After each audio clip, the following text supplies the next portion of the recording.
Ashtavakra Gita, chapter 2, verse 4.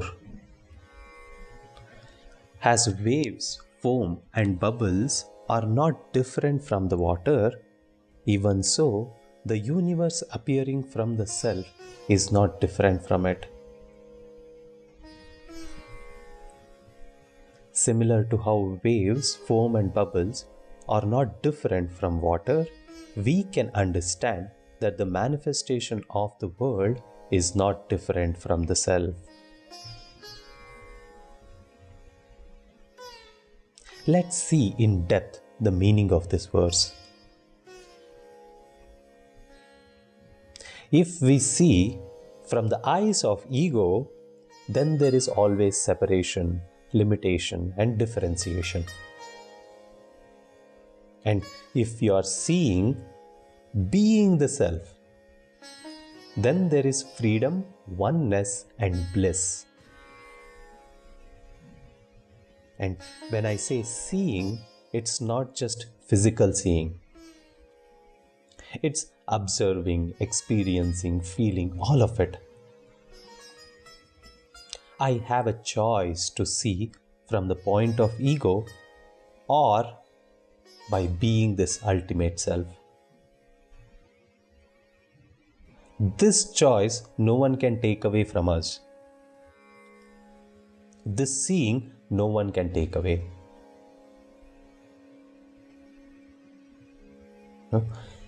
If you have to understand what is this seeing from being the self, then we will have to check few of the previous verses.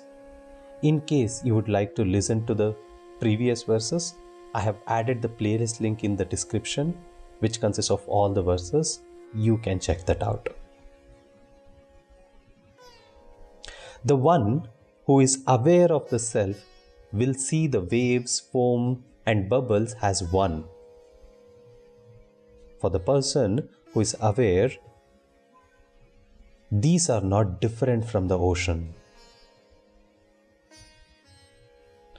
Yes, they see the foam, they see the bubbles, they see the waves. But it's not different from the ocean. There is that truth that it's all the ocean.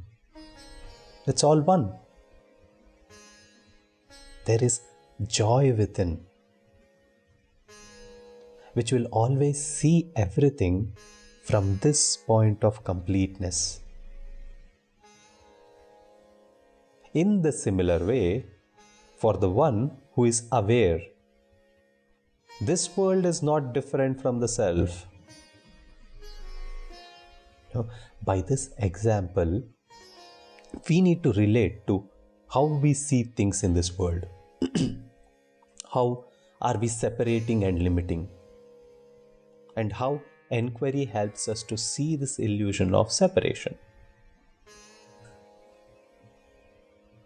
The experience from the body or the senses are all incomplete. Though momentarily it feels like complete, but it is incomplete.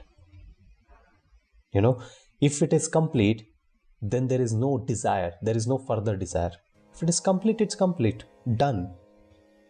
But will it ever happen with the body?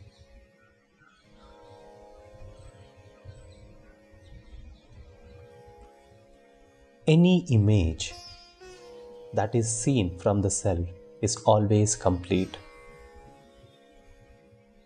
The eyes which are complete has no desire, while the eyes which is looking for completion, which means the seeing from the point of the ego, sees everything as incomplete. But here, actually it's the other way around. The seeing is not incomplete.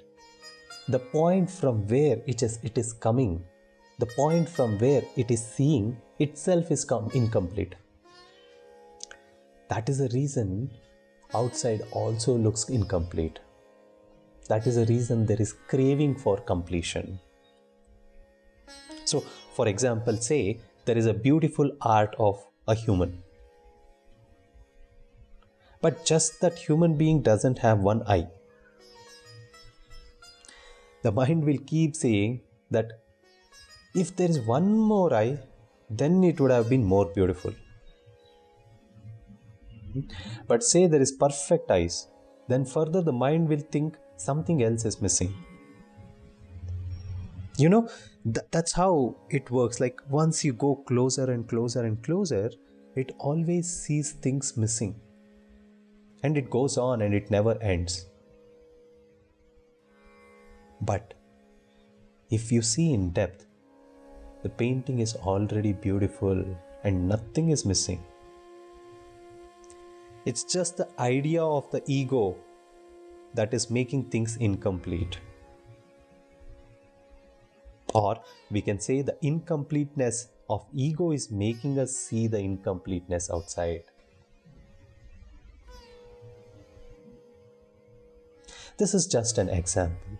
But let's take this opportunity to see within and inquire what is incomplete within, which is projecting this outside as incomplete.